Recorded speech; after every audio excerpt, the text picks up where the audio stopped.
What's up guys and welcome to FPL Today, and first off I want to know, do you want me to stop saying man in the know JNO? Because we've had some comments recently where apparently it's a bit cringy, so I will stop it if everyone's on board with me stopping it. But I am so used to saying it now that it was very difficult not to do it straight into the intro there. But today we have another Double Game Week episode where we focus on the Chelsea assets that you could potentially need in your Double Game Week 32 FPL side. So in the comments down below, make sure you put down the Chelsea players you are considering for Double Game Week 32, and if you do want to support me in the Football Blogging Awards, you know the links in the description down below. Vote for FPL Today in the Best Fantasy Football Creator category, and I'll move on. So we start off as always with the Chelsea defenders, and if you didn't know, Chelsea have Cardiff and Brighton Hove Albion in their Double Game Week 32. The plus side of Chelsea players as well is they do not blank, so you may already have some from blank Game Week 31. So Chelsea players are valuable assets in this period, for especially those of you that do not have specific chips to play to take advantage of this period. So the defenders that we are looking at are Chelsea's Cesar Azpilicueta and David Luiz. Now David Luiz is 0.4 million cheaper as of the time of recording this, so budget wise he may just be a little bit more friendly to fit into your side, especially if you're using a free hit and you want to get in some of the heavy hitters from the likes of Manchester City. However, Cesar Azpilicueta is probably the more nailed on choice. He has that right back spot absolutely locked down. However, it is very unlikely that David Luiz won't play a big part in Chelsea's Double Game Week. But Azpilicueta in his last 6 games does have a better output than David Luiz. He's got 29 points scored, 3 returns from 6, 3 assists, 2 clean sheets, 4 bonus points. His underlying stats are 7 penalty area touches, 4 shots on goal, 1 shot inside the box which was on target, and 3 chances created, as well as 1 big chance created. In comparison, David Luiz is on 20 points from 2 returns from 6, 1 goal, 2 clean sheets, and 1 bonus point. His underlying stats are pretty similar, to be fair, to Cesar Azpilicueta. 7 penalty area touches, 5 shots on goal. However, inside the box, he is a bigger threat, 4 shots inside compared to Cesar Azpilicueta's 1. On target, they both had the same amount. However, David Luiz has had a big chance, and he's also had 3 chances created, which is the exact same as Cesar Azpilicueta, and he's had 1 big chance. So, although points returned is bigger for Azpilicueta, David Luiz has the potential to have a very big game week. He's got that goal threat, and if we all remember the last Double Game Week, Laporte from Manchester City turned up with a goal when he also got a clean sheet and got a very big score for a Double Game Week. So whilst the points returned kind of lean towards Azpilicueta in his last 6 games, I'm kind of feeling David Luiz as an outside pick that could have a big difference on your game week. Now, as far as the FPL community is concerned, it looks like a lot of people are doubling up on Chelsea defence. If that is the case, I think these two are going to be picked quite highly. So I'm not sure they're going to make that big a difference to your game week if you have them.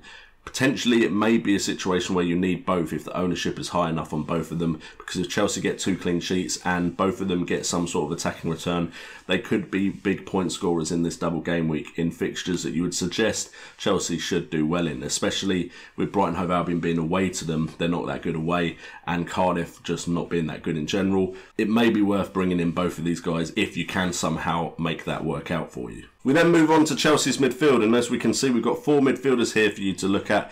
And what I will say is, for me, Hazard is head and shoulders the one to go with. Now, he is a bit patchy. He's known as a bit of a troll because he can be on hot form. Then you bring him in and he does nothing for a while. But Hazard is the one that if that Chelsea side do kick into gear, Hazard probably is going to be involved in everything good that they do. 10.9 million is a bit of a big spend compared to the other midfielders in this list, but you get what you pay for, and Hazard has been the main man at Chelsea for a while now. As we can see in his last 6, he's had 36 points scored with 3 returns out of 6, 3 goals, 1 assist. That isn't bad. I think a lot of the disappointment with him at the moment is because he blanked in blank Game Week 31, and a lot of people were putting some high hopes on him, but he is the type of player that can just disappear in a game, and then he can turn up the next week and do absolute bits. He's also got 6 bonus points with 35 penalty area touches, 15 shots on goal, 11 from inside the box, 7 on target, 2 big chances, 12 chances created, but no big chances created, which is a surprise for someone like Hazard. I'm also aware that he's not that high on the expected goals, assists and expected goal involvement tables for a player of his quality, so just to throw that in there, although it's not on the graphic there. If you maybe can't afford Eden Hazard, then you get into a bit of rough territory with rotation possible with these other 3 midfielders, but these other 3 midfielders are the best scoring midfielders in that Chelsea side outside of Hazard, and that is Pedro at 6.4, Willian at 7.1, and Barkley at 5.1. Now, Barkley had a bit of a period where he was very popular, but the rotation kind of kicked in. If we start with Barkley at 5.1, only 12 points returned from the last 6 games he's played in, which is only 1 return in 6, but it was a high return in that game. 1 assist, no bonus points, but 15 penalty area touches, 12 shots, 6 from inside the box, 1 on target, 1 big chance, 7 chances created with 1 big chance created. But the issue is, of course, he is probably the one that is going to get the least amount of minutes out of these 4 players, although it could be Willian or Pedro who gets the least amount of minutes, because they are kind of vying for that other spot either side of Higuain. And I personally would love it if Pedro was nailed on, because Pedro does have some decent underlying stats. He's got 18 points scored in the last 6 games he's taken part in. That's 3 returns out of 6, 1 goal, 1 bonus point, 28 penalty area touches, 10 shots on goal, 6 from inside the box, 6 on target, 2 big chances, 7 chances created, and 2 big chances created.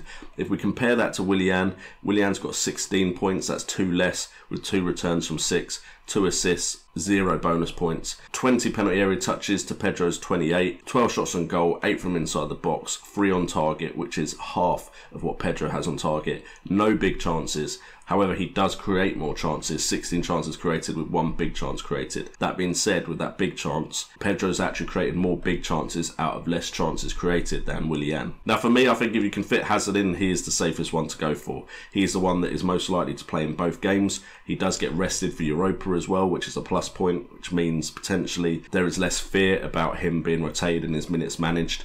The others, is rotation city, unfortunately. So you could take a gamble, but that gamble might fail miserably. So to hedge your bets, I would look at Hazard and Hazard only. And then we move on to the forwards, and we have Higuain at 9.6 million and Giroud at 7.7. And a bit like the Man City video, I'm including Giroud because just in case. If for some reason Higuain does get injured or something along those lines, Giroud is a possibility to start up front, although Sarri has played Hazard up front, which would then bring in Pedro and Willian as favourable options if that was suggested in the press conference. However, Higuain is the main man at the moment at Chelsea, leading the line. That's 29 points, 2 returns out of 6, 3 goals, 5 bonus points, 33 penalty area touches, 28 shots on goal, 19 from inside the box, but only 8 on target, 3 big chances, and then 10 chances created with 1 big chance created.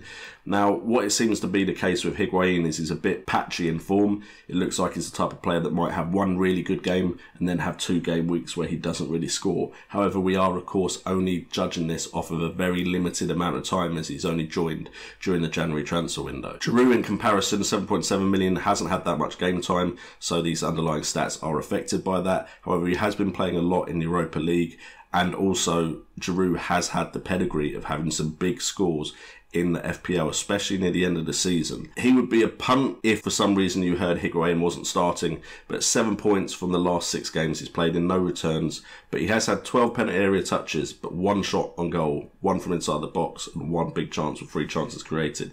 However, he has most of his appearances come on in the later stages of the second half, so it's a bit hard to judge him on those underlying stats. And then we move to the 4 players that I'm really looking at. And to be honest, I feel a bit bad for leaving Cesar Azpilicueta out, because he has had some very good scores and is someone I would probably still be considering. But I've put in Higuain at 9.6, Hazard at 10.9, Pedro at 6.4, and David Luiz at 5.9. David Luiz has made the cut because of budget. Pedro is there because potentially budget as well. Without playing bench boost, I'm not particularly fond of having free Chelsea players, because I just don't have that faith in Chelsea as much as I do in Man City. So if I can bring in Hazard, Hazard probably is the one that I'd want to bring in. He's got the most points scored. He's got the highest returns with Pedro of 3 out of 6. He's got 3 goals and 1 assist. He's also got the highest bonus points, as well as the highest penalty area touches. So if it is possible, Hazard would be the one that I bring in. However, I am bringing in Sterling, so that's a big part of my budget spent on a midfielder already. It's possible that I look at Higuain instead. However, again, I am bringing in Aguero. I have Jimenez already. Am I going to risk Jimenez with the potential that he does get rested and rotated because of the FA Cup fixture? But Higuain is probably my second choice to go into my side as an attacking Chelsea option if I can't bring in Hazard. Pedro would be my last resort as a just in case. because at 6.4 million he could take pretty much any spot in my midfield. And then David Luiz is most likely going to be my defensive coverage because he's 5.9 million. That's a bit of money saved with David Luiz, and I know he is capable of assists and goals scored. So for me, whilst in the Man City video I said you need Sterling and you need Aguero, for coverage you probably need to bring in the Chelsea player. I imagine Hazard's going to be the most highly owned Chelsea player in Double Game Week 32, but part of me doesn't mind missing out on him. I brought him in especially for Game Week 31 because I was worried about the coverage and he did nothing. I would say Everton are more likely to keep a side like Chelsea out than Cardiff and Brighton Hove Albion. So if you're playing it safe, I would definitely have Chelsea coverage in Hazard or Higuain up front. But I am tempted to take a risk and not have any of them. I just really don't have the faith in the Chelsea players. But knowing me, right near the end, I will bring in someone from Chelsea just to have that cover.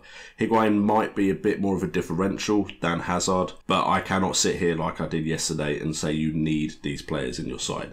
I just can't bring myself to do it. Anyway guys, thank you so much for joining me on this video today around Chelsea's Double Game Week 32. If you have enjoyed the video, please hit that like button and subscribe if you're new to the channel, as well as hitting that notification bell so you know when my videos go live. We've been smashing out the videos this week and I plan to try and keep doing that all the way up until Double Game Week 32. So again, leave your comments in the comments down below around your thoughts on the Chelsea team and I will try and reply to as many as possible. I have been replying on my breaks at work, so make sure to leave a comment down below. Also, links in the description for the Football Blogging Awards. You can vote for FPL Today in the Best Fantasy Football Creator category. I've been JNO, this has been FPL Today, and remember, it's all about the game.